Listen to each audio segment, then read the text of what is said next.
Welcome back to the Conner Prairie Collections Vault, everyone. This is our finale episode of our mini-series, Dangers in the Vault. Back in episode 1, we talked about arsenic and how it was used as a preserving agent in many museum objects. This time, we're going to talk about arsenic and how it was used as a pigment to color textiles and a whole variety of objects in the 18th and 19th century. Arsenic green was invented around 1775 by a Swedish chemist. He created the pigment by mixing copper and arsenic.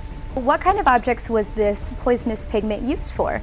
Well, back in the 18th century and 19th century, it was used for things like dyeing textiles, creating fake flowers to adorn hats or to wear in the hair.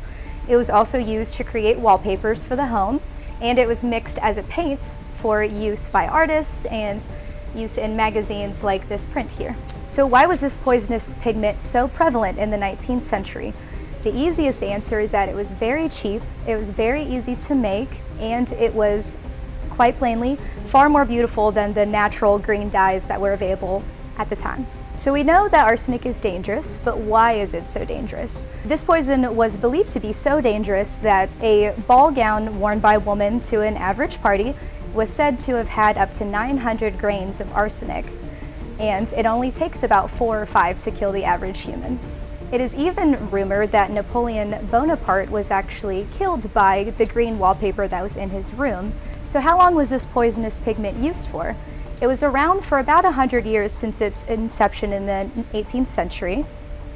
It became so common that women, when going to the marketplace to look for textiles, would actually bring liquid ammonia with them in order to test the textile to see if it was arsenical or not. So I pulled some items from our permanent collection today to show you. They are not examples of arsenical green, but they are beautiful examples of green textiles from the 19th century.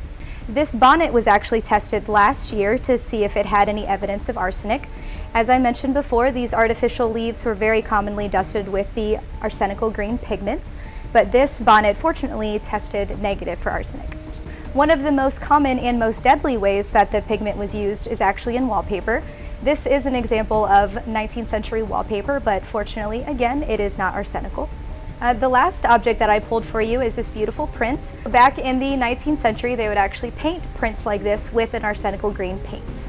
The only known objects in our collection that actually have tested positive for arsenic are the pigeon in episode 1 of our mini-series, and these quilts that are actually now marked with a special arsenic green present magnet.